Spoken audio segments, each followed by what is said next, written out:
Diego, we're in such big suspense, man. Who do you have? I'm on an island with the Carolina Panthers this week, and I'm very confident in it. All right?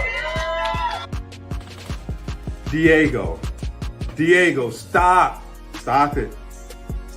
Carolina, they won't be a good team this decade. So stop picking them. Your quarterback, yeah, he's a decent quarterback, but he don't have anybody around him. Just stop picking Carolina, man. It's gonna make you lose. If you want to compete with me, you better start making these type of picks. You better start picking with your head and not with your heart. Yeah, man. Those are fire. Courtesy of Pick'em Pros. That's right. Like and subscribe. This is former Chicago Bear Desmond Clark. And y'all hear me on many podcasts, but when y'all hear me on Pick'em Pros, y'all know it's all about family. This ain't just business.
All right, ladies and gentlemen, welcome back. You know who it is. I am Derek Thompson. And I'm Diego Thompson.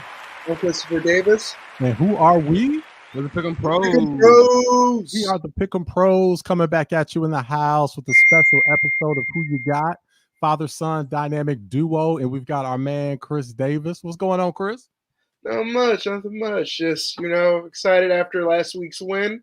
We all didn't pick the Panthers, but surprisingly, we saw the resurgence of Andy Dalton, so that was something special, man. Last week was a fun time as a Panthers fan. That's right. Yeah. So is that the secret sauce? Do we just have to not pick them? I guess so. That might be it. Because all of us predicted like Devontae Adams would go crazy, and he only had like 50-something yards. So you know what? JC Horn showed up. Yeah. He did. Yeah, that was great. We're gonna definitely dive into that.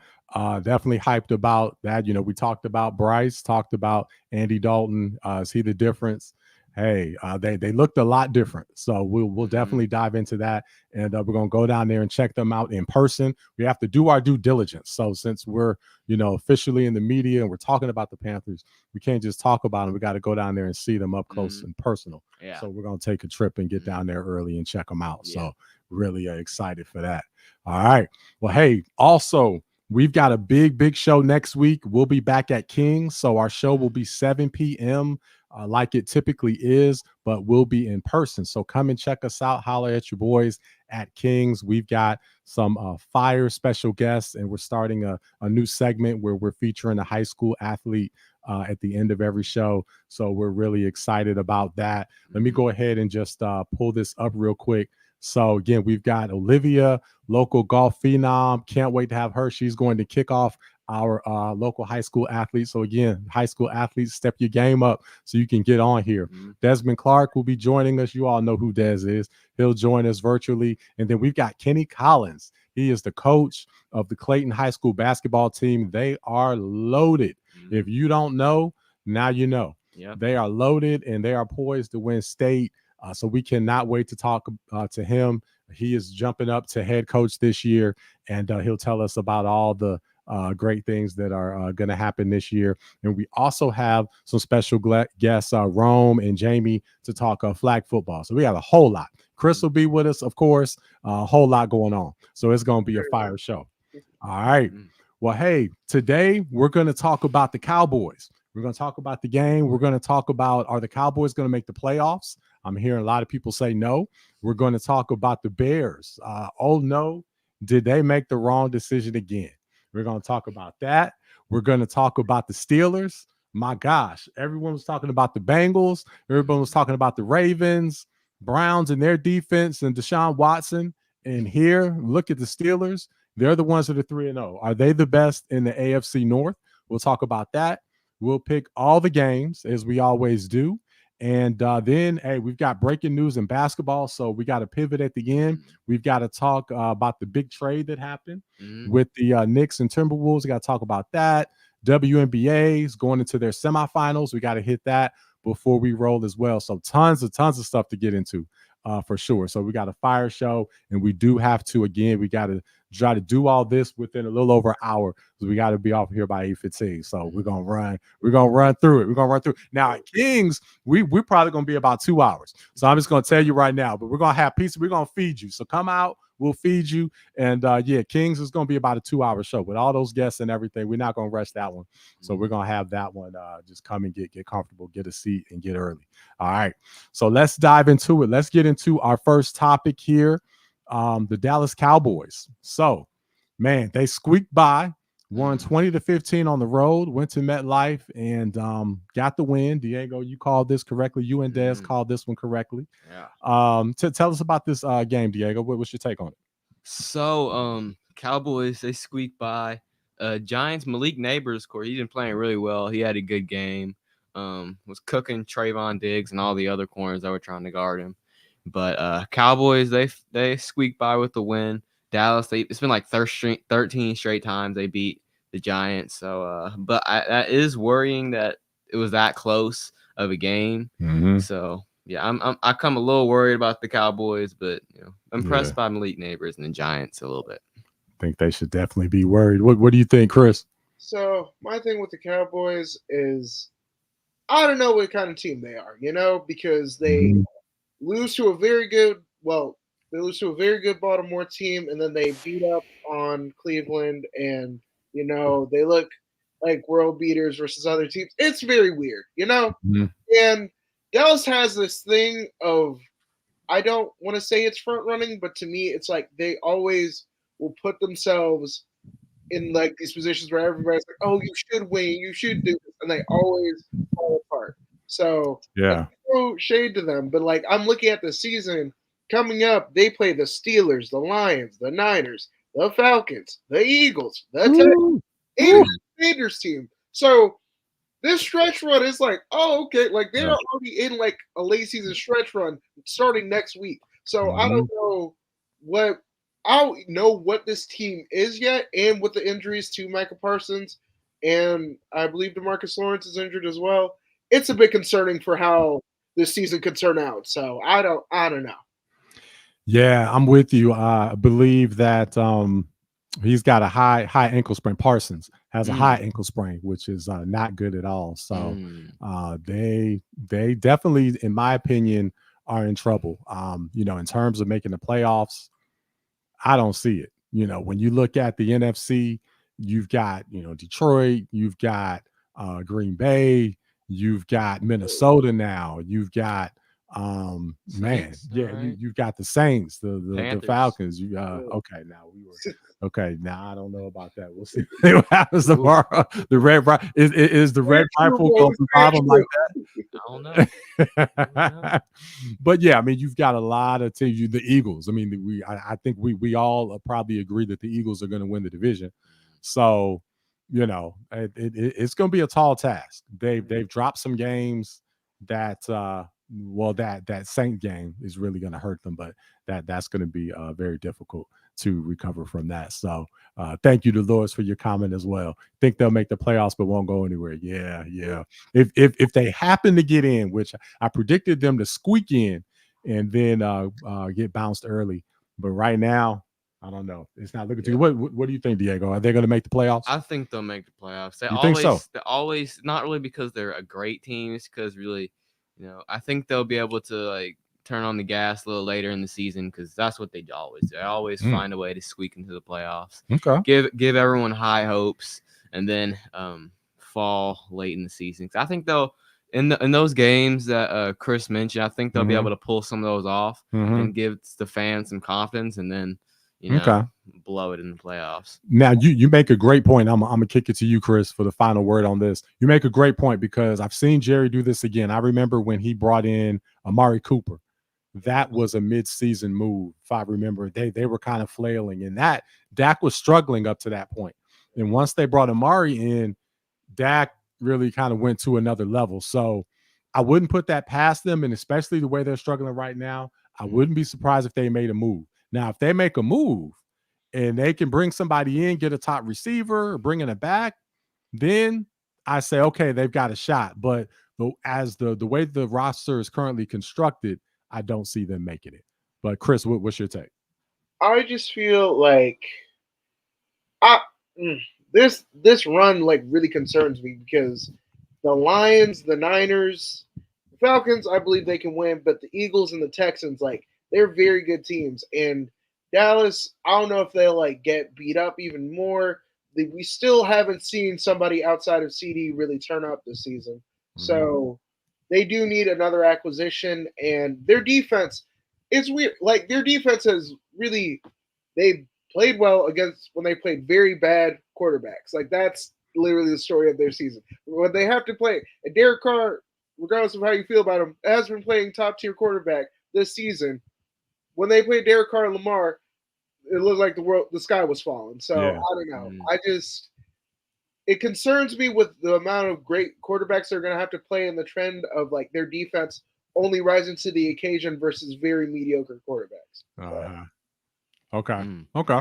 Yeah, that's a interesting take. And the professor, my dad, who's been a recurring guest on the show, who is in Dallas right now. So might be a little biased, but he says that the professor says the Cowboys will be in the playoffs. Exclamation point.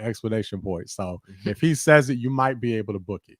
We'll see. We'll see about that. And comment on IG. Matthew Solar said, "Can we get some college football talk and my Canes baby?" So hey, shout out to you, Matthew. Let me say Matthew Sosler. Thank you for checking us out, first of all. And yeah, we can definitely get some college, and then the Canes. We're going to talk about that. Well, that'll probably be another show. So we're spinning up multiple playlists. And so it's hard to merge in the same show hockey, basketball, football, because some fan bases don't really follow the others. So we'll lose them, but we're spinning up new shows as we go. So hang with us, and we've got to cover Canes because that's the hometown team. So we got you covered. We've just got to spin that up. So hang with us. All right. Cool. And Brandon, we'll see you backstage, my man. We're going to talk some hoops with you at the end. So thanks for being early. And Summer, thank you for handling everything in the back. We know you got us covered. All right. So let's before we go, let's rank our NFC East. Why don't you let's flip it this time. Chris, you want to start us, man? All right. So starting off, I got the Eagles 1. Really, the Atlanta game they should have won. They should easily be like 3-0. But I believe that they turned a corner versus the Saints. It was a gritty win. Now, the injuries that they have to their top two receivers, very concerning. Lane Johnson potentially being hurt is something that I'm a little bit worried about. But knowing them, I believe they'll trudge through, and they're, to me, the best team right now. Okay. The second, I'm not going to lie. The way Jaden Daniels has played, I actually have the Commanders number 2. Now, their defense scares the mess out of me. Because it's like their D-line can make some plays, their linebackers can make some plays, but Lord, that secondary. It is so it was stressful watching that game because you're like, okay, whoever has the ball last is going to win the game, obviously. Yeah. But I don't know. The way Jaden has like revitalized that team and given them a spark and some hope, and the way they've been playing on offense is just clicking on all cylinders. They didn't score in the red zone the week before, and then all of a sudden they're getting all these touchdowns. You see Jaden just pushing the ball downfield and being more confident in himself. The so-called college offense which showed out. we all side-eyed, but Mid. yeah, he was Yeah. great. I have the Cowboys. I have them weirdly as like a 2B because I'm like, Okay. I don't know what team they are yet. I really Mhm. think that the way that if they play up to their potential, they're obviously the best team because of the amount of talent that they have on their team. So, you Okay. know, and then the Giants, you know, Yeah, in the bottom. they're at the bottom. It sucks because they have a great defense, a star receiver. It's just Man. you see a Daniel Jones yeah. story. That's a Woo. great story. Yes. You see Malik and he's having to like run to like catch up to the ball. It is like Mhm. there's Yeah, nothing you can do. he It's, is, man. Malik is trying his best, man. But you know, when you got Daniel Jones throwing to you, you're probably going to be fourth in your division. So Okay. Yeah, and shout out to DC and our David Cook and our Pick'em Pros Fantasy Football League. I got neighbors from him, so that was a great trade on my part on that one. Kicking some butt, man. I spanked Josh this past week. Spanked Desmond Clark 2 weeks ago. So Well, yeah, man. I'm just you wanna spanking talk about spanking these guys. man. another fantasy league that we were in where I beat you by like 70. Nah, I don't really need to talk about can that pull one. up the I score. don't know about that I, one. I have proof. That is not a sanction. That's not a sanctioned league. I have So we only proof. talk about official fantasy leagues. That's just a play around I league. have The Pick'em Pros the league is proof. the official league. Look at I that. don't know about that. Ooh, not too great. Got that one. That's my kick around league. Look You at know that. that's where I kick around. That's That's 70. like That's in 70. the IT world you have a sandbox. You know, sandbox. We compare with that's my sandbox. You know what I'm saying? That's how that works. All right.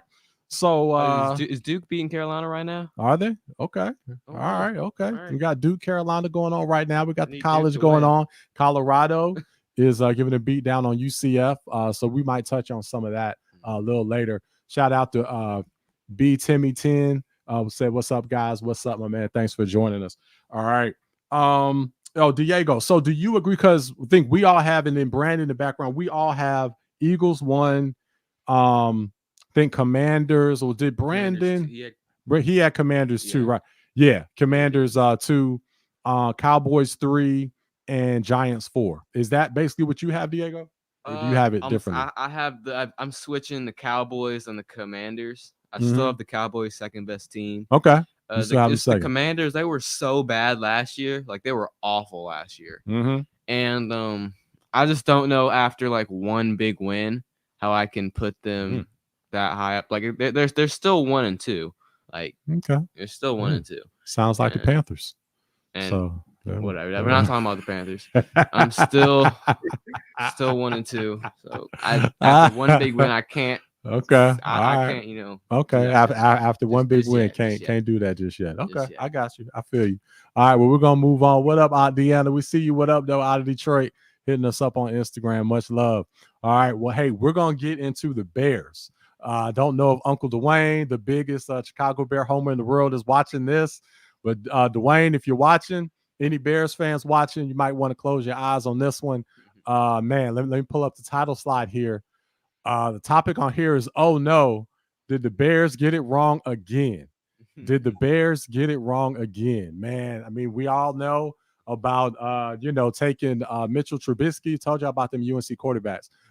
Taking Mitchell Trubisky over Patrick Mahomes. We know about taking Justin Fields. We know about all of that. And here seeing Jayden Daniels ball out on Monday Night Football, man, starting to wonder, did the Bears mess up yet again at the quarterback position? Diego, why don't you kick us off? No, I mean the Bears, they didn't mess up. Caleb's still a great quarterback.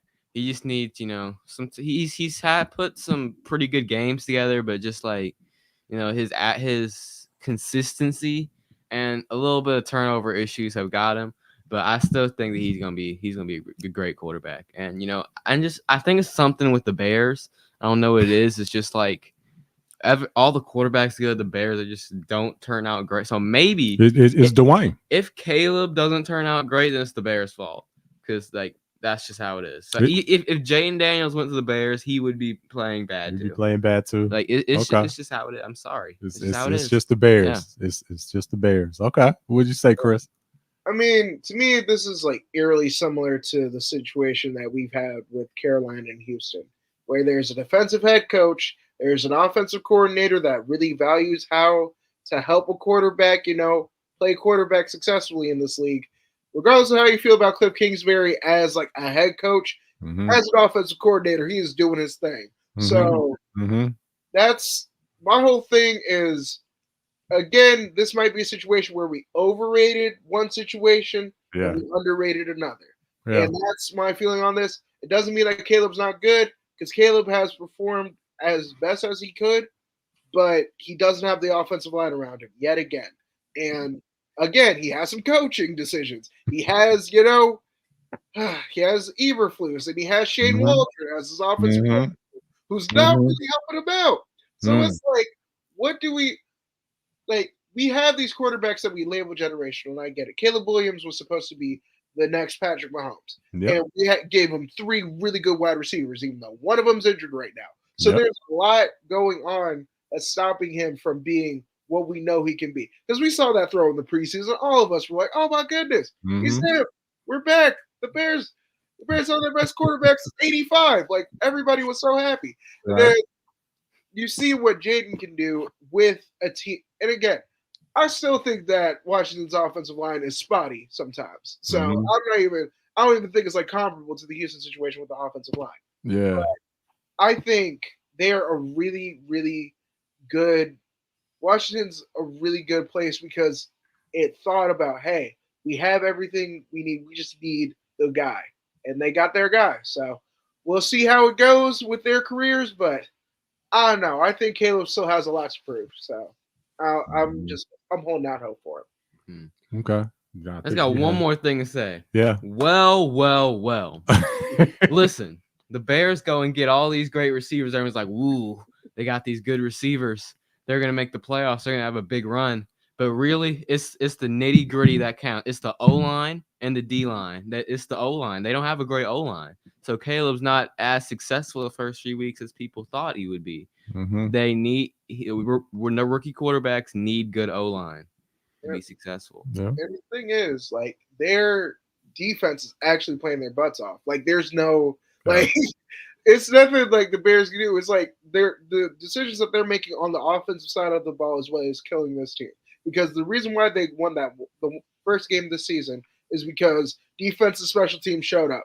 Like, it wasn't because Caleb played well.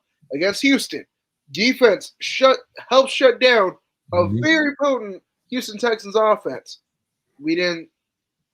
Offense didn't perform. This week, you have the Colts. They're down like one of their best defensive linemen. Yeah. You can probably do some damage with that. Still, the offensive side of the football is not producing. Yeah. And I don't think it's Caleb. I think it's the O-line and the coaching decisions. So we'll see. Okay. Now, I did hear, because this is, like you said, this is eerily similar to conversation last week and right here in good old Carolina. What's wrong with Bryce? Oh, it's not Bryce. It's the offensive line. It's the defense. It's the owner. It's everything. It's the stadium. It's all that.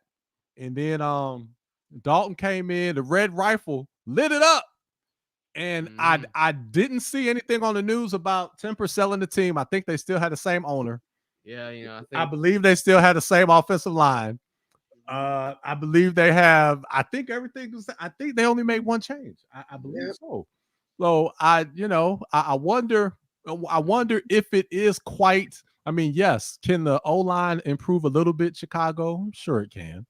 But I mean, coming into this season, all we talked about was how loaded they were. And how, I mean, heck, Nick Wright picked them to go to the Super Bowl.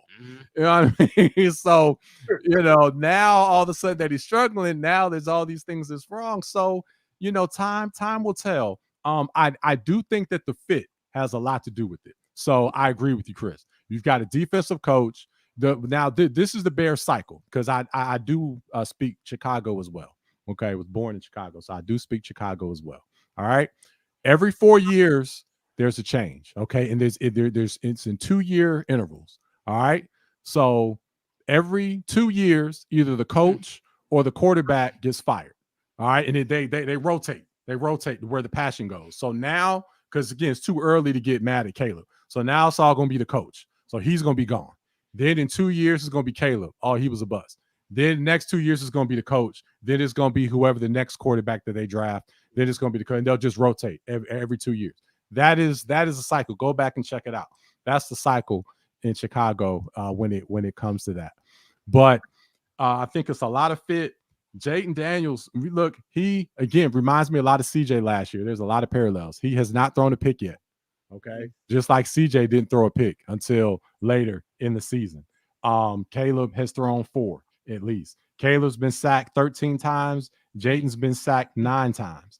And the other thing that stands out to me, I was expecting to see, especially with his style of play, I was expecting to see a huge amount of rushing yards from Jaden. It's not that much. He's throwing that ball. So I was really surprised by that. And he's also, with all of that, and I wouldn't have thought this, he's thrown for more yards. He's thrown for 664, and Caleb's thrown for 630. So I think some of that is talent. A lot of that is coaching. And they definitely are going to have to, I think the biggest issue is the coaching. And if they can bring in the coach and bring the right scheme in for Caleb, he's got to get rid of the ball. It's not all the offensive line. He was known for holding on to the ball too long in college, and he's doing the same thing. He's got to get rid of the ball at least a second sooner. So any last words from you guys on this one? I know I rambled a little bit on that one. All right, we good? All right. Cool. Hit us with your comments. Let us know. Did the Bears get this one wrong, or are they just fine? Do we just need to give it time? Do we need to fire a few people and everything's going to be fine? Caleb's still going to go in the Hall of Fame. Let us know. We want to get your take on this. All right. So let's move on. All right. For you Steeler fans, hey, Steelers are tearing it up. They are 3-0. Hey, we all talked about the Ravens. We talked about the Bengals. But look at here. As Diego said, well. Steelers are the ones sitting at 3-0. Is that just schedule? Is that, are there other factors that are the reason for that? Well, let us know, Diego. Are the Steelers the best team in the AFC?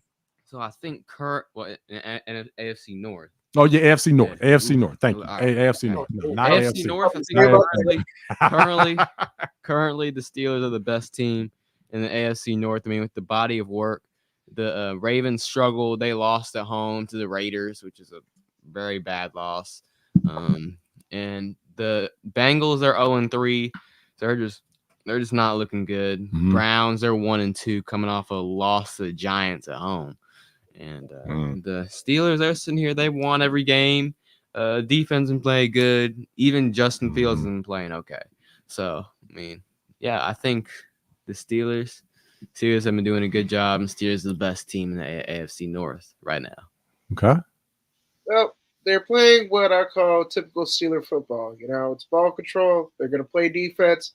Yes. They're like, Justin Fields, don't mess this up for us. We're going to keep it simple. You have the opportunity to make 3 or 4 big plays. Then we're going to win this game because our defense is going to shut people down. Mm-hmm. So I believe that's the way that they've been playing is really good. And I hate to bring up the schedule again, but their division, starting, November 17th, they play all of their division opponents, plus the Eagles and the Chiefs. So we will definitely see what type of they are towards the end of the season, because all of those teams who are still going to be tough outs, plus arguably the best team in the AFC and one of the best teams in the NFC to end the season, we're going to definitely see if this 3-0 record if it was fool's gold early in the season or if they really got something. So, that's what makes me nervous. It's they look good and it looks like they can stack these wins, but towards that, that's a tough. That is. Yeah, you're absolutely right, Chris. That is a tough schedule. I think a lot of it has to do with the schedule. Tomlin's doing a great job coaching.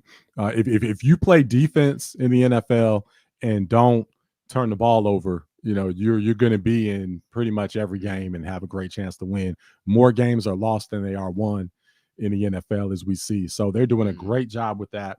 and Justin Fields is doing a great job.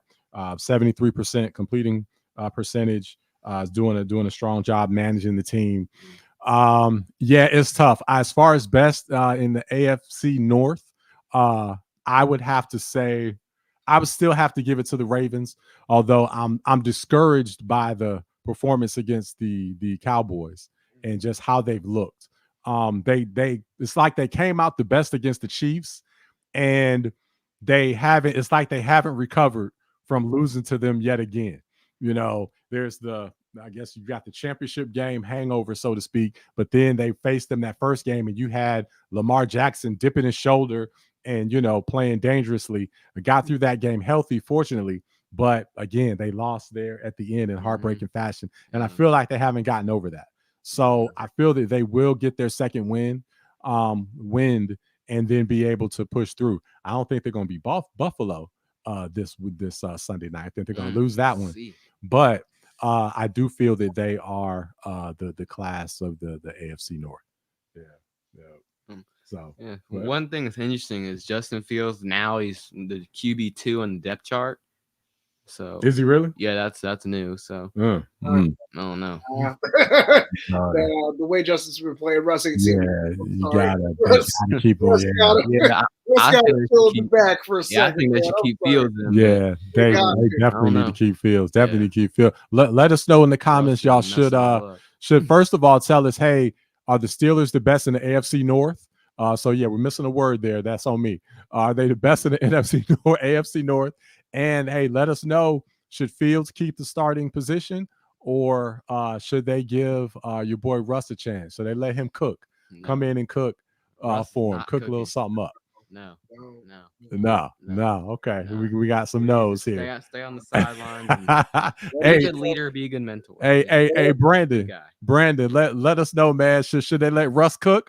Is that the missing ingredient to take over the Ravens, or no? Let us know, Brandon. We know you're gonna keep it real with us. Okay. All right. So hey man, let's get to our no-brainers. So we've got to get to our week 4 picks. Really excited about this. Man, and hey, again, next week we're gonna be at Kings. So we got some special guests there. We'll keep plugging that throughout the show. But we're really excited about that. So Fields is a starter until he's not. Okay, Brandon. Yeah, we thought that would be your take. Just wanted to make sure. Definitely want to get your take. Can't wait for you to join us in a little bit. But we're about to make our week 4 picks. Man, we disagree on probably more games than we ever have. So Desmond Clark has sent his picks in. Again, Diego won week 3. So Diego's won 2 weeks in a row. And he's so confident and cocky. Okay, who is that? What's the beat here? Is that me? Sorry, that's me. Okay. Diego is so confident and cocky that 2 things. One, he didn't even bring the chain to the show this week. So I guess we're not rocking the chain that Deanna made. I can get the chain. Okay. I'm gonna go get the chain. Okay, I'll go ahead and get the chain. Be quick, man, because we live, man. All right, so he's going to get the chain. And he also is on an island for 6 games. So that's a record. So we disagreed on 10 games this week.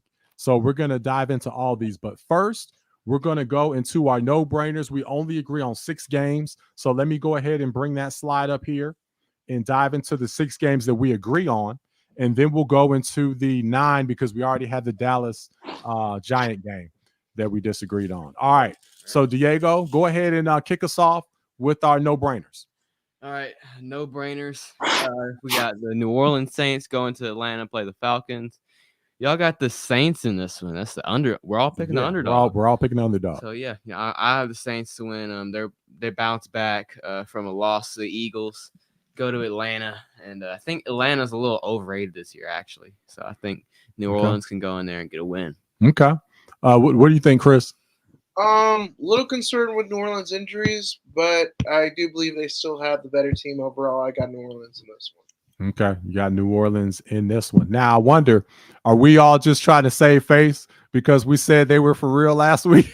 Not really. The Eagles played a special game. Like, that was – first off, their starting center went out, so that was another issue, and they really couldn't run the ball like they wanted to. And the Eagles have a really good front. But Yeah, that was actually a really good game. Like a Yeah. good old defensive game, offensive fireworks towards the end. But that was, I don't know. I think it's that whole thing where it's like, the Chrysler 300 and Phantom thing. Like, you think it's a Chrysler 300 until you see the Phantom pull up. Mhm. The Eagles, in this case, obviously the Phantom. And, they show that they're still the class of the NFC. So, Okay. All right. All right. So let's go to our next one. No brainer. Take it away, Diego. All right, next no-brainer, the Jacksonville Jaguars traveling to Houston and play the Texans. And we all have the Texans in this one. All the Jaguars that you said were going to have a good year go to 0-4. Why are you bringing up old That's stuff, pretty man? sad. Why are you bringing up old 0-4. stuff? Mhm. But yeah, we all got the Texans though. So Yeah. they're just the better team, and they're at home, and Yeah. and they lost last week to Minnesota, and Diggs is going to be mad about that, and they're going to try to get another win on the board. Definitely. Yeah. Anything on this, Chris? Probably not much on this one. nah, Houston's got it. Jackson has been struggling. Houston's, the thing that's concerned me is how they've started out a little slow offensively. The Vikings game was a little bit alarming, but I don't believe that the Jags got the horses to keep up with the Texans. So I got the Texans in this one. All right. I got the Texans. What's next? Next game is the Denver Broncos going to New York to play the Jets. Mhm. And we all have the Jets in this one. The Jets, Denver, coming off a long road trip, coming from the West Coast. Jets had a long week. They played on Thursday night last week, so they got some rest. Aaron Rodgers rest that Achilles and have a good game. So I think Jets got it. Okay. All right. Yeah. You agree, Chris? Yep, got the Jets in this one. All right. We got the Jets. What's the next one? Next game is the Patriots going to San Fran to play the Niners, Mhm. and we all have the Niners in this one. Still banged up. Looks like they'll probably get Kittle back. Okay. Looks they might still be without Debo and McCaffrey, but still got the Niners. Yeah, this is pretty funny with all those injuries. They're a 10-point favorite. That is a lot in the NFL. That's pretty funny. I mean, Jordan Mason and Jawan Jennings have filled in the roles, so that's definitely helped out. So I got San Francisco in this one.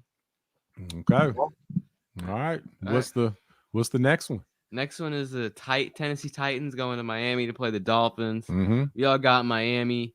They coming off a few losses recently, but Tennessee's arguably the worst team in football. So, and the Dolphins being at home, want to get a win on the board, try to keep their playoff chances alive. So, yeah. Dolphins. Now with this one, I mean, do you agree with that, Chris? I mean, it's only a 1-point spread in this. I mean, Dolphins it's are going to looking be bad. close, but Tyler Huntley has played enough good, has done enough, I believe, in the NFL to show me something. Plus, he has Tyreek and Waddle. Tennessee, they don't have that. And of course, Will Levis is a concern because he's a turnover waiting to happen. So, obviously got Miami in this one. Now, speaking of, so we know Desmond Clark, he lost to Diego again, so he's missing. But we also need to put an APB out for Tyreek. Has anybody seen Tyreek? Did he end up getting arrested by the cop a couple weeks ago and we just don't know it? I have not seen Tyreek. Is he? He hasn't had Tua. He hasn't had Tua. He hasn't had anybody throwing to him. You just haven't been getting the target. Skylar Thompson. It's on Mike McDaniel to scheme it up and help him out. Okay. Yeah. Well, great coaching, McDaniel. The best receiver in the league isn't getting the ball. Well, hey, what's that about? This has to be a Tyreek game, because again, I've seen this story before. A very weak Tennessee Titan team goes into Miami. This is a primetime game too. They've got pride. They get it's Monday night. I believe it's a Monday night football game. I think they're doing the 2 Monday night games again. And so they get a check as well. They're going to come in, and I tell you what, they better get the ball to Tyreek. They better scheme something up and get him the ball, because if we can't find him this week, they're going to take an L. There's a reason why they're only a 1-point favorite at home on Monday night. So we're going to see about that. Yeah, we're going to see about that. Oh, man. All right. Shout out to, again, everybody. I see a lot of folks. We see, again, Liv, you're going to be joining us. our golf phenom. We see you. We see Gridiron Gang Football. We see Mike. We see everybody. We see you. All right. Let's go. We got one more no-brainer. Last one one. more Seattle Seahawks. Wait, is this another doubleheader Monday night? Yep. Yeah. Another doubleheader Monday night week. So Seattle Seahawks going to Detroit to play the Lions. Mm-hmm. We got Detroit in this one. Seattle, they've been on a hot streak, so I think all that comes to an end this week against Detroit, because Detroit's the real deal, and they're going to try to get a win at home prime time. Yeah, Seattle. And hey, you picked against Seattle all 3 weeks. All 3 weeks lost. You said they're going to be awful. Yeah, Seattle's gotten on my freaking nerves. I hope Detroit beats them by 50. But Chris, what's your take on this one, man? I got Detroit. I believe this is the first real team Seattle's played. So Yes. Detroit definitely will Really? show out on Monday night. Yeah, I think you're just saying that because you lost all. Because you're still mad. I'm just talking ball right now. Like, this is the best team that Seattle has played on. It definitely is, but I think there's. All right, yeah. This is personal. Do it for me, Detroit. Come on. Do it for me. Oh yeah. All right. So let's get into, man. We disagree. We got 9 island games to dive into. This is gonna settle the chain. It's about time. So y'all, I've been slipping. So yeah, I've been reckless. I've been making some awful picks. So pick wise, again, I'm spreading a lot of different directions. All right. I'm hosting the show, I'm killing it in Pick 'em Pro Fantasy. I'm doing all these things. So it's hard to, be amazing at everything. So my picks so far, these first 4 weeks, have taken a hit. I admit it. But there's time to recover. Just and I will recover. Off. It's okay. And I will okay to be off. I mean, it's okay. I mean, when you're going against a picker like me, it's just hard to well, hey, at least hard to keep up. At least you're beating Dez, so he's missing. So I appreciate that. So you're repping for the Thompsons, but I've got to come in and do my part. So I'm definitely gonna get the chain this week and rep it the way that it's supposed to be repped. So you're gonna see the chain swinging this week for sure. So thank you, Summer. That's what I'm talking about. Got my back. So schedule is hectic. All right. So man, let's start with the first one. So the first island game, man, is Dez's game. So we've got the Commanders at the Cardinals. The Cardinals are a 3.5-point favorite at home, and Dez has the Commanders. And now again, the Commanders are good. So we were just talking about how they look, and talking about Daniels and all that. And hey, they went and beat the Bengals in Cincinnati. Although we're gonna find out over these next few weeks just how big of a win that was. But man, the Cardinals look good. Kyler looks really good, and that combo with Harrison. What's your take on this one, Diego? See, I got the Cardinals, of course, and I just like the Cardinals. They're a pretty cool team to watch. Kyler being back healthy, Marv doing his thing, Connor running aggressively and being a great bat. So of course I got the Cardinals. And I don't really think the Commanders are that legit anyway. So I'm just okay. All right. I think the Cardinals are just a better team. All right, shots fired. What do you think, Chris? Well, I think this is going to be another shootout. Because both teams have their struggles on defense. Mm-hmm. But I don't know. I feel like the Cardinals might be more experienced in games like this. So All right. Oh, so we all got him. So Dez needs to lose this one, and he'll stay. Although he's gonna have to somewhat come out because we need him at least virtually next week at Kings. But he's hiding for right now. All right, and Brandon. Okay, Brandon's got Cardinals. All right, so we know we're on the right track here. Okay, so now I've got 2 island games to dig into before we get to Diego's crazy 6 island games. Again, Diego's being reckless now, as most young bucks get, but that's okay. So he's going to come back to the means, going to come back to the pack and help us out. So I appreciate that, son. But we've got the Vikings at the Packers. All right, so I am on the island here. The Green Bay Packers are a 2.5-point favorite at home. I know the Vikings look good. I know the Vikings have won some games that people didn't think they were going to win. A lot of people thought they were going to be in the bottom of the NFC North, but that is clouding all of your judgment. You're all clouded by that, okay?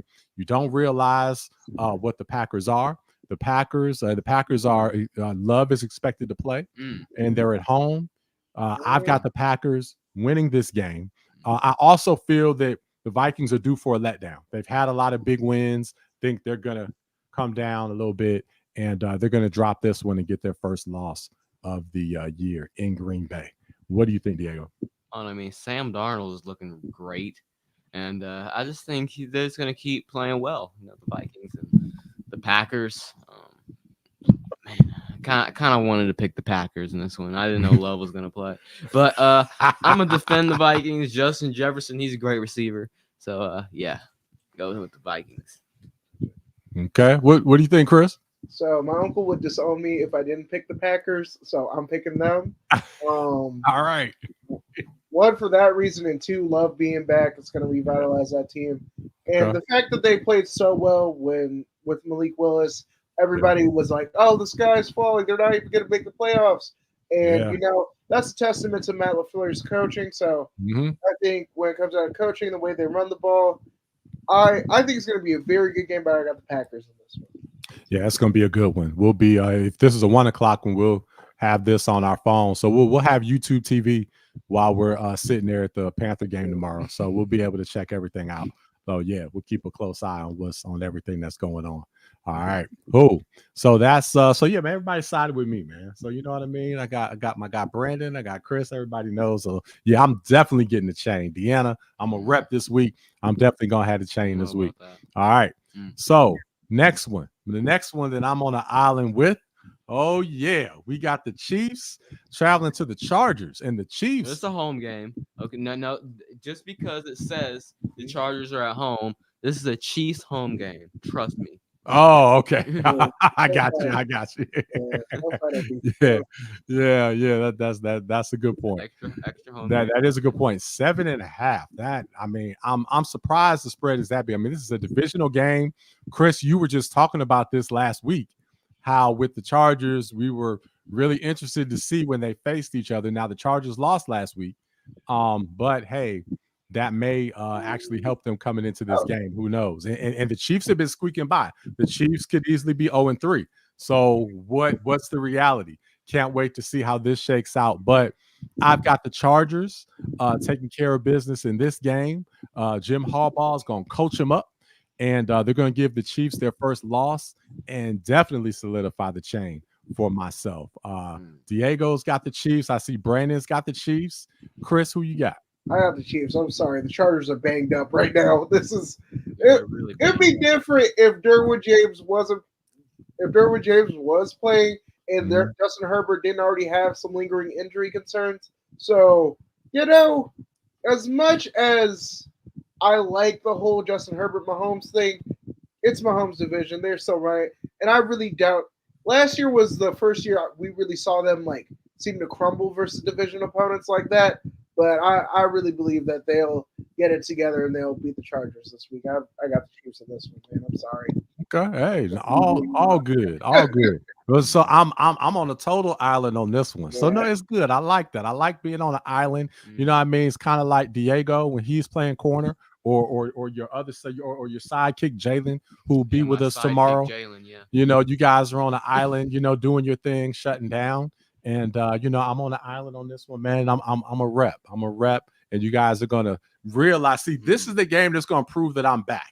All right, because there's been a question.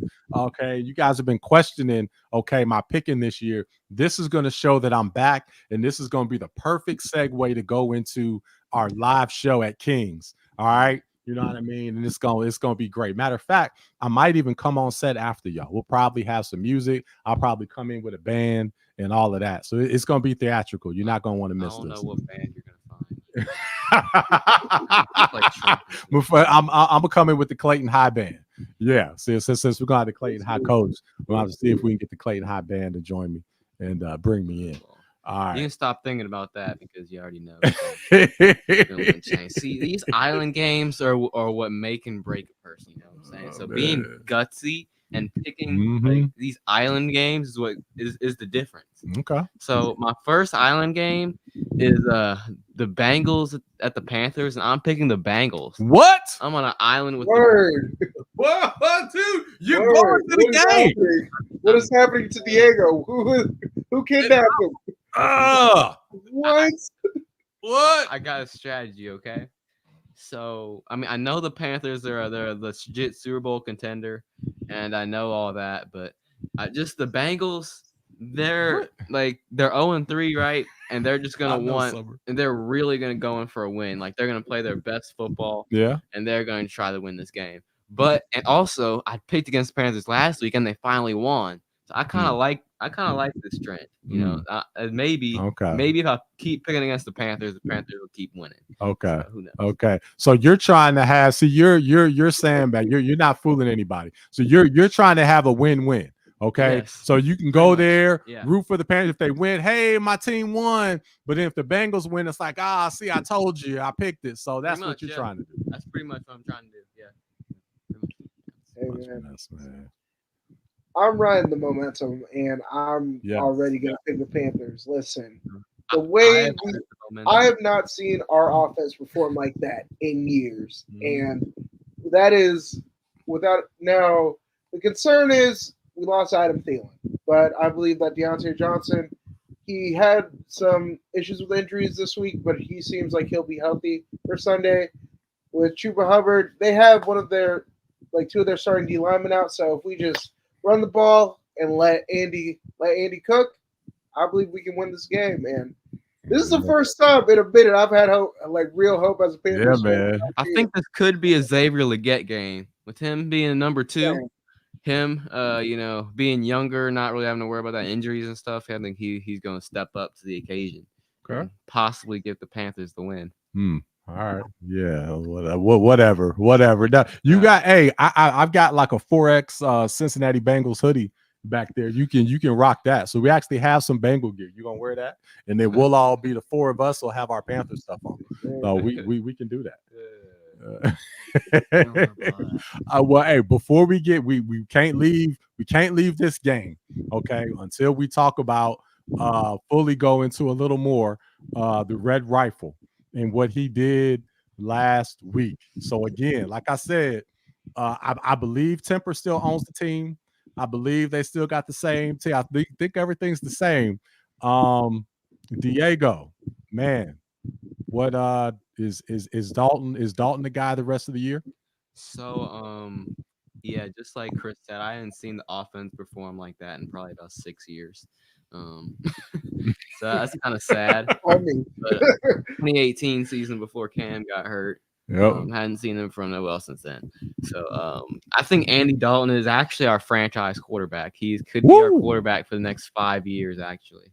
And Bryce, I think Bryce can play a backup for about a few years, and then maybe if Andy's keeps playing well, then we can trade Bryce.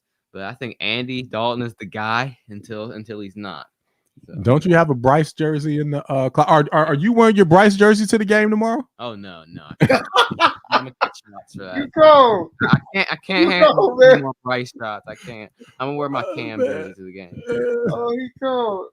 Diego will turn on a Panther quarterback in a second. I still believe that Bryce can be a good player, but it just depends on It depends. I don't know if he'll get another shot again. That's the thing. He loves the Panthers, but when it comes to quarterback, man, I still like Bryce. I still believe in Bryce. All right. I think I'm not answering that question. You're not gonna answer Summer's question for those listening, because we're on all podcast networks, so you can hear us on all podcast networks. Really deep. Summer just asked, "Are you willing to admit that CJ Stroud is better?" Then thank you for bringing that back up, Summer. Will you admit that CJ Stroud is better now? Bryce Young beat CJ Stroud head to head. That's all I'm gonna say. No one can take that away from him. That's a mess. Chris, what's your take? Yeah, CJ won a playoff game versus the Browns. If the Panthers made the playoffs, as much as I'm a supporter of Bryce, right? The confidence that Andy seemed to bring, and I saw one of the funniest things on Twitter is Andy's really not afraid of these new defenses. He played the AFC North for 10 years. So it's you feel me? He knows how to operate an offense. And also, Dave Canales didn't draft him. So at this point, Dave's also coaching for his job as well, because you know how quick Tepper be to fire people. So it's tough for Bryce, and I feel bad for him personally because Yeah. You see how the team reacted and how, Yeah. like, you see the locker room videos and how alive and how joyous Yeah. the whole thing was. And Yeah. it's like, dang, like y'all I know. never were like that for me. So I feel bad for him, but sorry, bro, we got to win some games. So maybe let's do it. Yeah. The last thing I'm I gonna feel say, you. I think Bryce can be a good quarterback, but the thing is, I don't know if he's ever gonna get the chance.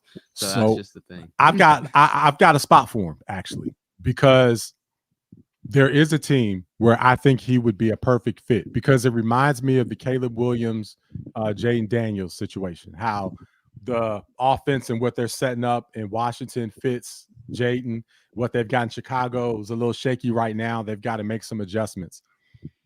Bryce would thrive in Miami. That's the perfect offense for him. With Coach McDaniels, with it being wide open, he can be in the shotgun. He can scramble a little bit. He can throw those little short passes to Tyreek, let him take it to the house. I think that's the perfect place for him. We know Tua's not coming back. They're going to need a franchise quarterback. Sounded young for me. They are so I think that's the perfect spot.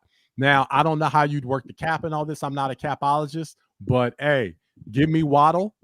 You know what I mean? Bring Waddle or somebody like that over to Carolina and just cut bait and let Bryce go. And hey, yeah. I mean, I would have just said maybe a first-round pick. Yeah. Oh, Yeah. my. Nah. You got to give me Waddle. Give me Waddle. Give me Waddle. Now you got to work the numbers, because I think Waddle signed a decent deal. So I don't know how you'd make the numbers work, but those being the main core pieces, I think that would be a win-win for both teams. As much as I love Bryce, that's a lot to give up, because even when Tyreek doesn't show up, Waddle's still going, do his thing. So as much as I love Bryce, that might be too much for Bryce right now. All right. I don't know. I would like him in Miami though, but I wouldn't want that for the Dolphins, man. Waddle's been balling for them for a minute. All right. So, hey, that's the game. Can't wait for that. We'll be there. We'll be giving you coverage live on that one. So we're excited about that. All right, let's get into Diego. We still got a lot to do here. We got 5 more island games, and then we've got to talk some hoops. So Brandon is waiting patiently in the back. All right. So let's get to Rams at Bears. So Rams at Bears. I am picking the Bears in this game. The Bears are at home. Caleb. The Rams, they have a lot of injuries. Puka Nacua and Cooper Kupp are still out. Stafford's a little bit banged up. And I think the Bears, if their defense keeps playing well, and Caleb has 3 weeks of experience now, if he's able to, pull some things together and play a good game, then the Bears definitely got this game. Okay. All right. Yeah, man. I'm going Rams on this one. I just can't pick the Bears anymore right now. So I need to see them win a game before I pick them. And the way the Rams shocked the Niners, man, yeah, I just can't. I can't pick. Hey, if I'm wrong, I'm wrong. But I'd rather be wrong picking the Rams than the Bears on this one. So I got to go Rams. We see Brandon say Rams. Who you got on this with this one, Chris? I got the Rams. Sean McVay, somehow, some way, he gonna pull it out. I just, I got the Rams in this one. Yeah. We all got this. So Diego, you on the island, man. All right, well, I'll take it. All right. Next one. This next one, Steelers at Colts. I'm going with the Colts in this one. You are tripping. I kind of think I should have picked the Steelers. I picked the Colts. Okay, so I'm gonna stick with the Colts. But yeah, I'm picking the Colts. Yeah, man, you are just giving this all back. You giving all that. You have a 2-game overall lead on that. Yeah, you're gonna give all this back. Thank you, man. Who knows? Maybe Anthony Richardson and Jonathan Taylor can play good, and you got home field advantage. So I got a few things in their favor. Okay, all right, we're gonna see here. Steelers. Brandon's got the Steelers with us. All right, cool. Yeah, well, let's go to the end. Chris, you said Steelers, right? Yeah, Steelers. Okay. All right, yeah. We're not gonna dive deep in that one. This is a nice island game. I'm very confident in this island game. Eagles at Bucks. I'm going with the Eagles. Eagles came off a great road win last week Mhm. against the who they play against the Saints. Yeah. And now playing the Bucks. This is a revenge game from the wild card game last year. Mhm. So I think the Eagles, they're coming back better, and they're coming back to avenge that loss last year in the playoffs. They are the favorite with this one as well. So nice question. We're going to get to that question in a second. So with the Eagles and Bucks, Brandon's got Eagles. I'm going Bucks in this one. The Bucks are weird. They've been up and down, and I've seen them. I mean, heck, they freaking beat the Lions, so they've been lost up to the Broncos. Yeah, but then lost to them. So it's like, what in the world? So I think they're definitely going to put their best game together with this one, and I feel that if they're able to do that, which they will, they'll pull this out. I think they know the Eagles; they're a familiar foe, and they're at home, and they'll be able to pull this one out. I think they win this one. They win this one by 3. So yeah, they're gonna win this one. What do you think, Chris? I think the Eagles are probably going to be one-dimensional because they're without A.J. Brown and Devontae Smith. So it's going to be a heavy Saquon game, and Dallas Goedert making plays here or there. I don't know if that's enough to beat the Bucks right now with the way they can lock in on defense. So I got the Bucks in this one. Yeah, it's gonna be good. Gonna be good.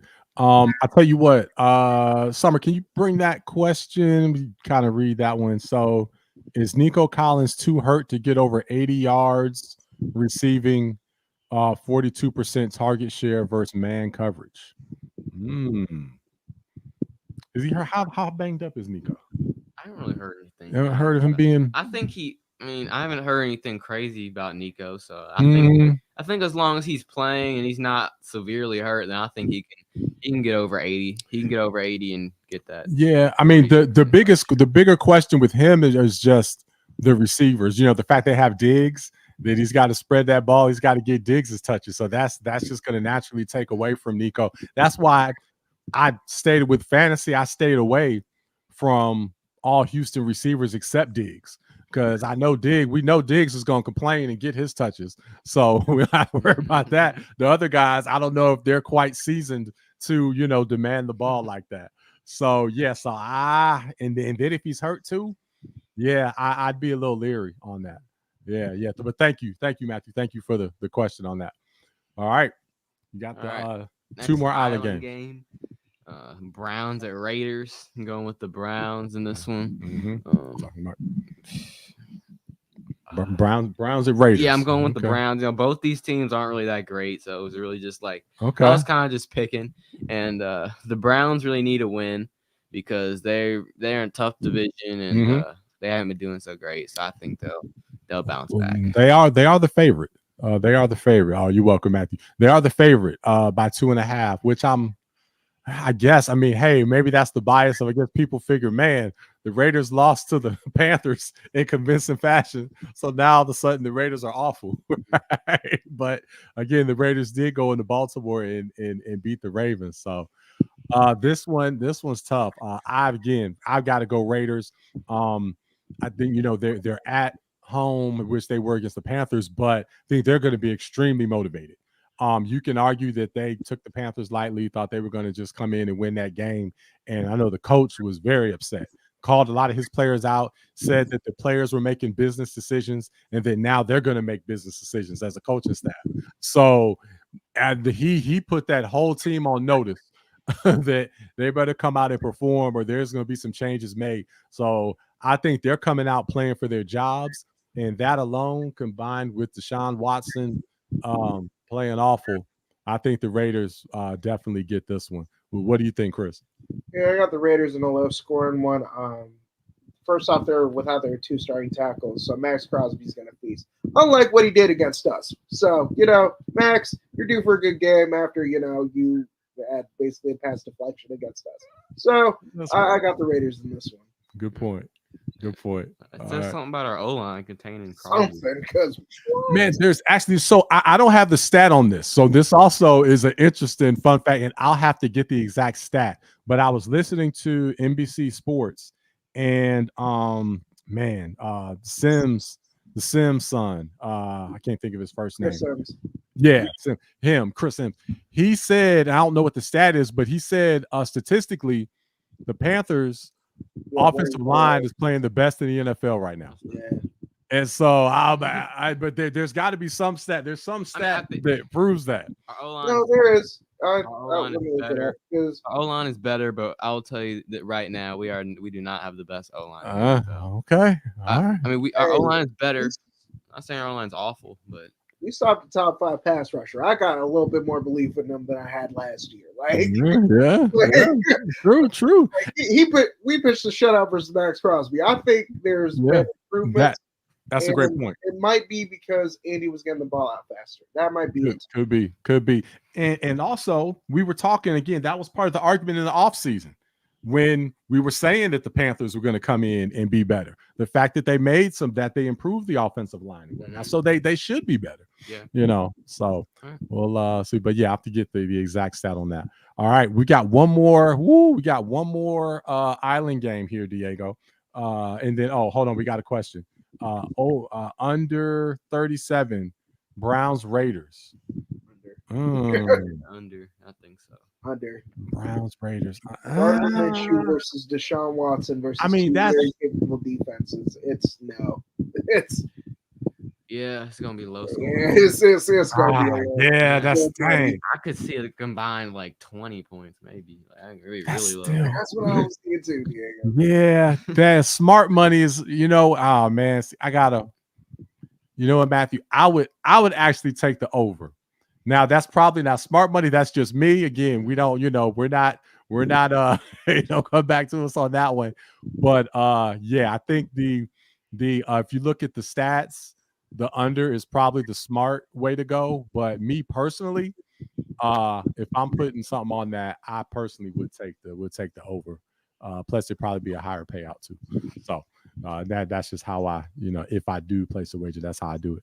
All right, let's get to the Bills Ravens. So we know Brandon's got the Ravens. Diego, you are on the island for this one. Baltimore is a 2.5-point favorite at home Sunday night. We should be home in time to see this one, or at least see the majority of this game when we get back from Charlotte.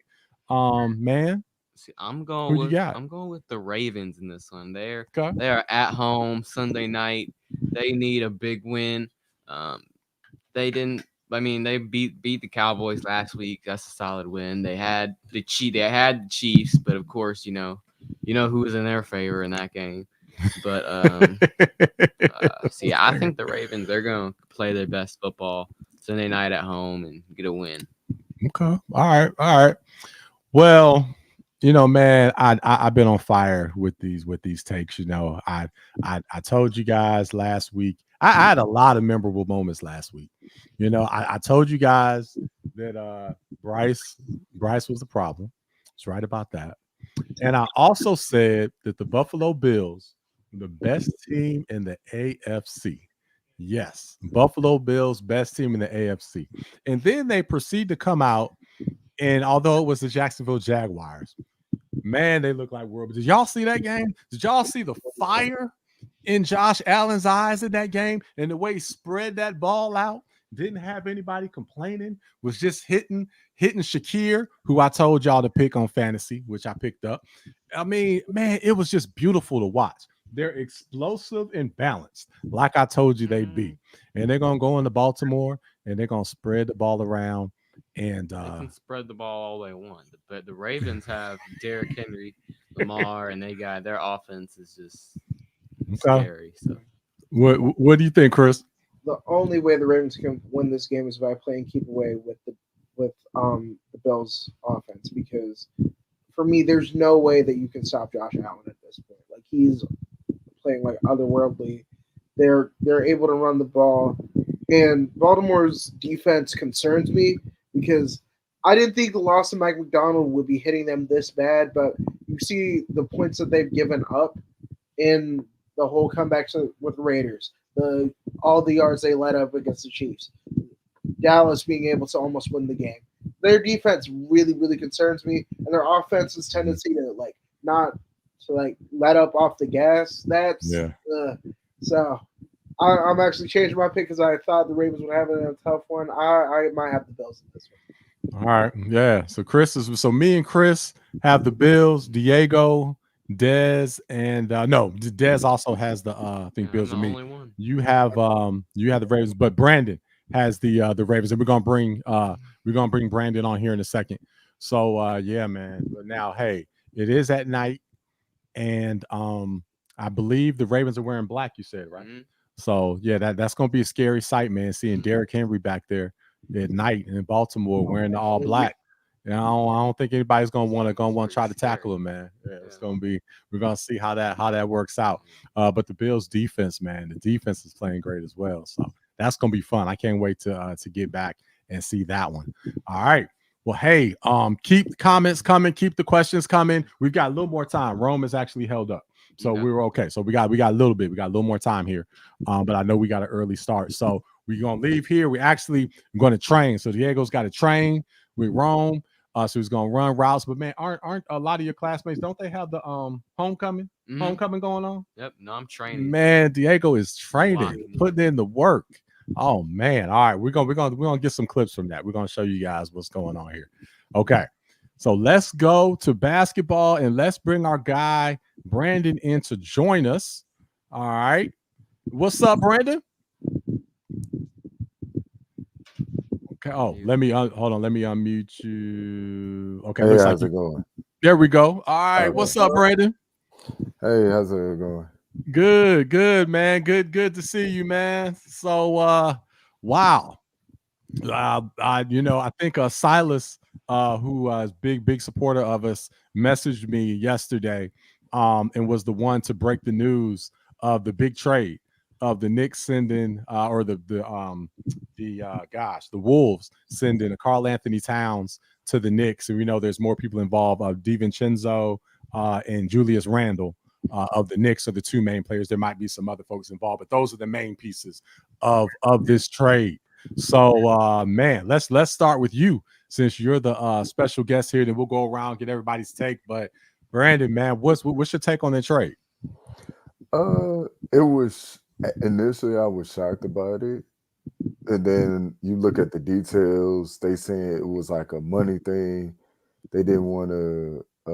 I think Karl Anthony Towns had like a big contract coming up, so they were like, okay, well, we got Ant-Man over here, we got Gobert over here, we got, Karl Anthony Towns' big contract coming up, and then Nas Reed had just got paid, so they was trying to figure out, okay, who should we keep and stuff. So I think they decided, hey, let's just get rid of Karl Anthony Towns, get some players back. I guess with Randall now, they felt like it was a cheaper contract. Mm-hmm. So I think, and then they also brought a first round pick, like a 2025 first round pick via Detroit. So it's a top 13 protected pick. Okay. So maybe they trying to, I think they're going to monitor the Pistons few years, see like if it goes up, it goes down, and maybe use it as like a trade piece later on for like years to come.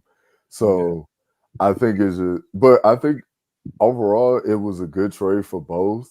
I think with the Knicks, they was looking at the fact that Mitchell Robinson was hurt, so they needed like a center. So they went and got Karl Anthony, which is why they pulled the trigger and went and got Karl Anthony Towns. Yeah. Because they looking at like, hey, we're trying to win. Like, we're looking at Philly, we're looking at Boston in the East, and Milwaukee. So we need to compete still. And like for Minnesota, it's like, okay, we can still compete in the West, but we're looking at from a future standpoint because of obviously the CBA and stuff too. Like you gotta look at like they got better because you bring in a shooter and DiVincenzo and you added scoring punch coming off the bench, which they needed. So I think like at the end of the day, I think it worked out for both teams because both are contenders, and I think it helps Minnesota out a little bit more in the future because they're looking at the championship window. They trying to extend it a little bit as opposed to like, oh, just keep it a year or two or whatever. Mm-hmm. Yeah, no, that's an interesting take. So I didn't think of the financial side of it, but yeah, I mean, you can't have so many, max people, and we know what Anthony Edwards is, and what he's going to command and all of that. And so kind of reminds me of OKC when they had to let Harden go in order to try to keep things running. But what's your take on it, Diego? Yeah, I actually like the trade a little bit for both sides. I like Karl-Anthony Towns to the Knicks. I think he brings a good side to the Knicks, can help them maybe win some games, maybe get to the finals, conference finals. I don't know. I think he can help them do some big things. And then for the Timberwolves, I kind of like getting rid of Karl-Anthony Towns, because later in the season, towards like the conference finals, you saw him just like shooting more threes, and then like he's just wasn't as high as he was earlier in the playoffs. And I think DiVincenzo, that he's going to be clutch, can make some big time shots, and Julius Randle can be, if he's healthy, he can be a solid piece. And I just hope that the Timberwolves start Naz Reid over Julius Randle, because I just think Naz Reid and Gobert is a better fit than Randle and Gobert. So. That'll still give them that size that they had, and probably help them to battle against Joker, because he's not going anywhere. Yeah. So they're still gonna have to tend Randall's a nice 6-man. You got Nickeil Alexander-Walker. You got Kyle Anderson. No, Kyle Anderson's gone. He's on the Warriors. But you still got Nickeil Alexander-Walker, Randall. So you got some solid pieces. Okay. All right. Oh, and you got Rob Dillingham, my guy, the rookie, and another first round pick. I forgot his name, but I also had a really good draft. So you like it, like it for both sides. What about you, Chris? I actually like it more for the Knicks side, purely because they needed a center. Mitchell Robinson's injury concerns are something that have plagued the Knicks for a minute. And outside of Hartenstein, they really didn't have another big man who was really like that. Right. Cat stretches the floor. I believe that him and Jalen Brunson, who weirdly enough, Jalen Brunson goes in the paint and Cat likes to shoot threes. I know. NBA in 2024, very crazy. But I believe that they'll fit really well together. Everybody's concerned about Cat on defense. After that Denver series showed me something that if he really puts his mind to it, he can really lock in. And they still have Mikal and OG to help out on that end. What concerns me for the Wolves is all about like who's going to start on the lineup, because Julius Randle can sometimes be really inefficient. And he can sometimes shoot himself out of games. Yeah. You have Naz Reid, but then Gobert has this great defensive presence. So where is he fit and all that? Jaden McDaniels is also a really good wing defender. You can't have Ant play point guard, because if you saw it, they were literally forcing him to play the point guard, and that didn't necessarily go well. So we're still relying on Mike Conley. So there's a lot of questions on how fit and lineup works. And as much as DiVincenzo is a great shooter, are we bringing him off the bench because they need the shooting? So it's there's so much to be determined on how they all gel together. So I like the Knicks because to me it's a better fit for the player, but we'll see. We'll see. As far as pure point guard, I think that's what they drafted Rob Dillingham for. I think they want him to. Oh yeah, to get some point guard reps. Yeah. So. That's true. That's true. Yeah, they do have that covered there. Okay, so with that, let's just go into how far. I want to know how far can the Timberwolves, or will the Timberwolves go, and how far the Knicks going to go as a result of this trade. So Brandon, start us off. How far are the Timberwolves going to go this year, and how far are the Knicks going to go? So for the Knicks, I think it's fair to say keyword if healthy. Yeah. Probably conference finals is I feel like conference finals for both would be the target. I don't really see either of them getting to the finals because again, health is involved, and we gotta see the other teams get better and stuff like that. So really, I would say conference finals for both teams. I think conference finals is the ceiling for both teams. Okay. All right. Okay. What do you think, Diego? I think the Timberwolves are going to win the championship. Ooh. Yeah, Ooh. and I think the Knicks, the Knicks ceiling is the NBA Finals, but I would predict them to go to the conference finals. So that's what I would say. Knicks conference finals, Timberwolves win the championship. Okay. All right. What you got, Chris? The Knicks ceiling actually should be the finals. Like, Yeah. they have the team that can beat the best team in the East or in the Celtics. They have the players to help defend Jason Tatum and Jaylen Brown. I believe it's up to them and how hard Tibbs runs them during the season, because we saw last season the reason why I believe they lost to the Pacers is because they were just running to the ground because Tibbs was just like working them like crazy. So that's the thing. Like, if healthy, I believe that they should be able to make the finals. And now win it with how many good teams are in the West, that's a big concern. The Wolves, however, they're in the West, and tell us in the comments. I'm sorry, Chris. Tell us in the comments how far the Knicks going to go and how far the Timberwolves going to go. But go ahead, Chris. It's hard to call it because, again, my issue with the Wolves is they literally have the thing to solve Jokic, right? They have three big men who could rotate and guard Jokic pretty well. And the person who defended Jokic the best, they just shipped off to the Knicks. So it's like, what can you do against the Nuggets? There's still other really good teams in the West. My sneaky pick is like everybody needs to watch out for what the Grizzlies can do because they kept elevating over. Basically, before all of Jaws' mess the past few years, they literally were elevating. It was like, okay, they made the play-in, and then they made the first round, and then they made the conference semifinals, and they will look like they could make the conference finals. And all of Jaws' mess, and all the injuries last year kind of messed it all up. So I would still watch out because the West is loaded. I don't know where I would say the Timberwolves fall. I would say second round at best, and then maybe they can surprise people with conference finals run. But Ant's just going to have a huge carry job in the playoffs, I feel. Yeah. As far as the Knicks, again, big if on being healthy, clearly. So if Thibodeau doesn't run them into the ground, okay, Thibodeau, you got some more pieces now. We ain't got to run everybody to the ground. So if they're healthy, going into the playoffs and stay healthy, I see NBA Finals for sure. As far as the Timberwolves go, I think conference finals at best. Denver's going to be tough. Denver's going to be ready. Denver's going to want revenge. And the fact now that they don't have Cat is going to be that much more of a challenge. Dallas isn't going anywhere. They've added Clay and has done what they're going to do. And again, I can't unsee what I saw when Luka went in there and punked Ant-Man and the Timberwolves in their stadium in Game 6. I can't unsee that. So again, it's like I said on the show back in the summer.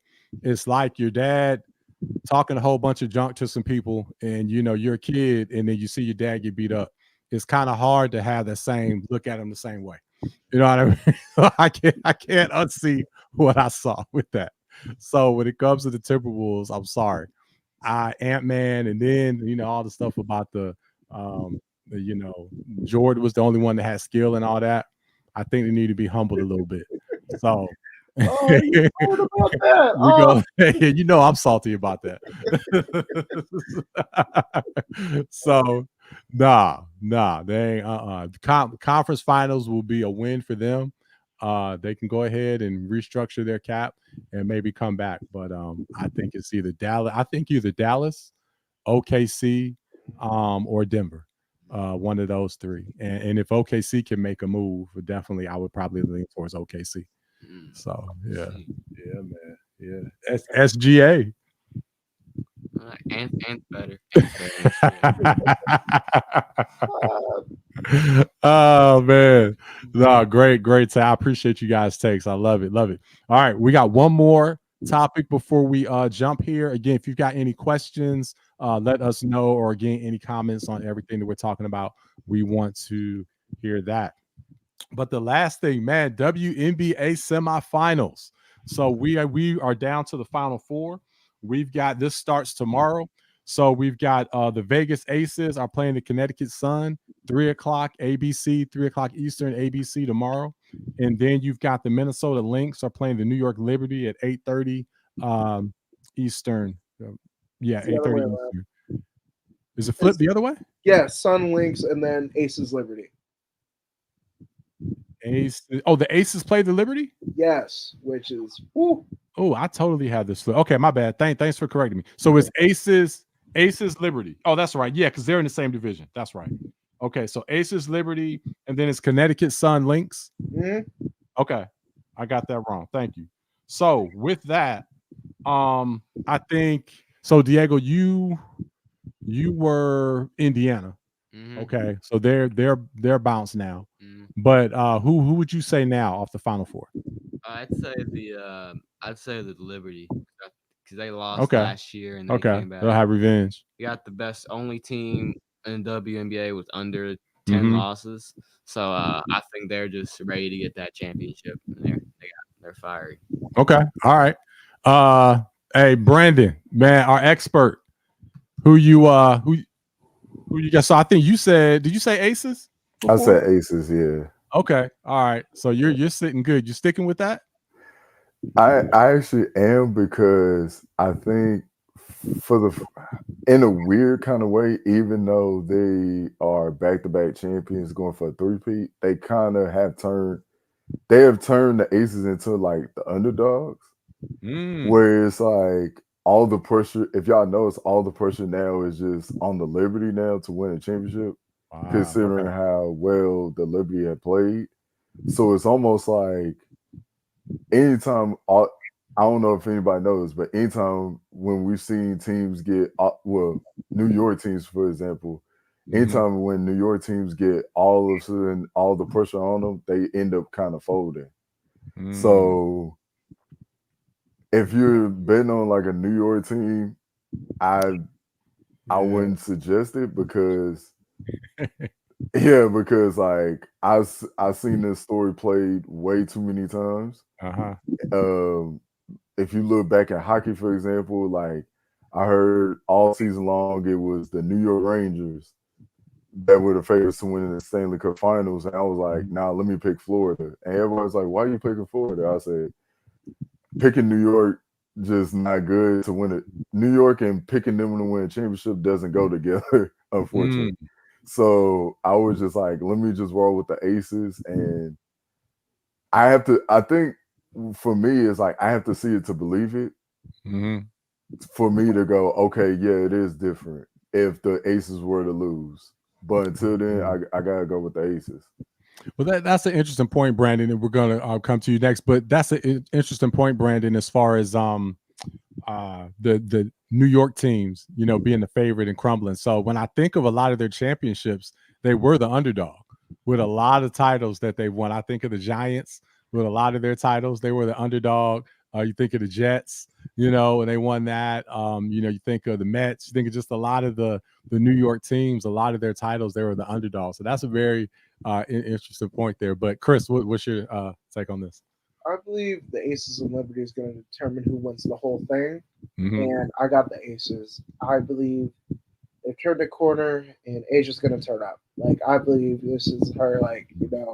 About to be in my bag, so I got the Aces. Okay. All right. Okay. Got the Aces. Well, I picked the Lynx last time when we were just getting started, so I'm gonna stick with that. I've gotten to the semifinals, so we got to. I guess they're going against the Sun, and they'll take care of business there. And then it's going to be a tall task going against either the Aces or the Liberty. But I'm gonna stick with Minnesota. So that's the Minnesota team I'm gonna ride with. I'm going with the Minnesota Lynx, not the Timberwolves. The Lynx are the team that I'm picking to get the title. All right, go. Well, Summer, are we clean on comments? Okay, we're clean back there, so we don't have any questions. So, hey, Brandon, man, pleasure having you on. We got to talk. We'll definitely have to talk some football with you. Next go round too. So we'll have you on real soon and dive back into some football. But man, thanks for all your support. Thanks for keeping us updated. and for all you do, man. Everybody loves it when you're able to join us, so we appreciate you, man. Appreciate it. All right. We'll see you next time, Brandon. All right. All right. Cool. That is Brandon. That's our guy, man. We love having Brandon on, man. My family, the family in Texas, they all love when Brandon comes on too. So they all have great things to say when he's on there. So Chris, man, we know we're gonna be getting up with you early, man, getting catch this game. So we're excited, man. Go catch the Panthers. It's gonna be a lot of fun.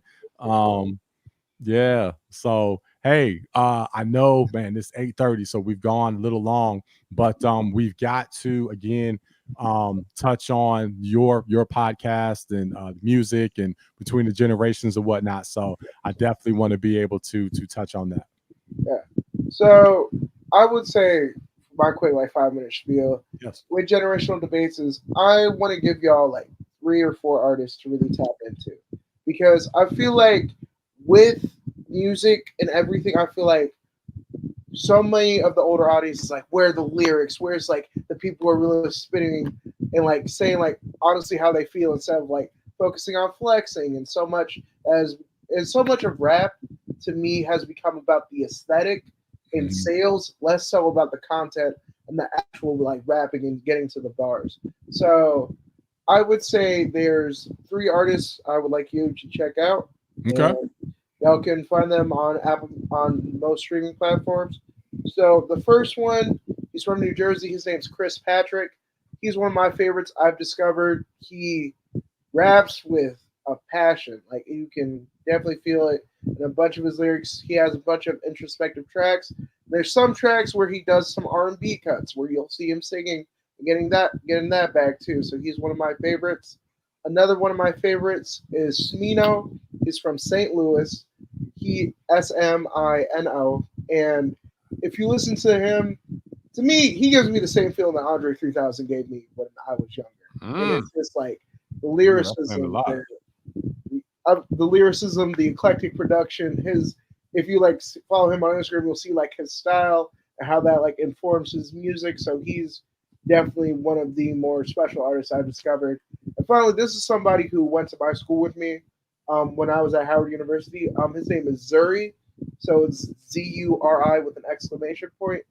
One of the most talented rappers I've ever met.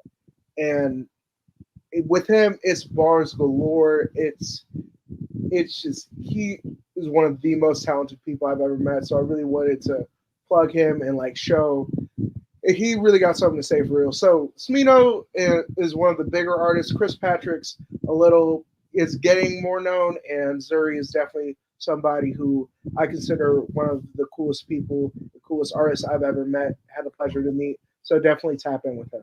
All right. We'll definitely tap into Zuri's IG is Cupid Shot Zuri. So I would follow him and check him out. Oh, nice. And can you say that one more time? Cupid Shot Zuri. So yeah. Perfect. Thank you. Definitely check them out. We'll definitely check them out. And one final plug again, we'll be at King's next week. We will be at King's. Show goes live at 7 p.m. So you will want to arrive probably at least by 6:30 to claim your seat. We're going to have pizza. We'll have soda. We will have a fire show. We're starting our segment at the end of each show where we're featuring a high school phenom that's up and coming. So our first high school phenom will be Olivia. She's a golfer. We can't wait to feature her. We've got Desmond Clark, who will be virtual. And then we've got Kenny Collins, who is the new head coach of Clayton High School basketball, the varsity team. They are loaded. Again, they are loaded. And they are poised to make a run for the state championship. So we can't wait to talk to him about that. And TNT, which is our production company, we're going to be following them throughout the season. So there's going to be cameras and everything as they are on their quest to take this crown. So we're really excited about that, for them to bring that to the town of Clayton. So can't wait for that. So yes, make sure you join us, and we'll see you at King's on Friday. All right. Well, Diego, you got to get the training. We got to get out of here and do it, and we got to get ready to go cheer the Panthers on to be 2-2, Red Rifle. All right. So we'll see you in the morning, Chris. Let me get Sir. outro here. All right. So on 3, man, you know how we sign out. We're gonna say pick 'em pros. All right. So 1, 2, 3. Pick 'em pros. Later. Later.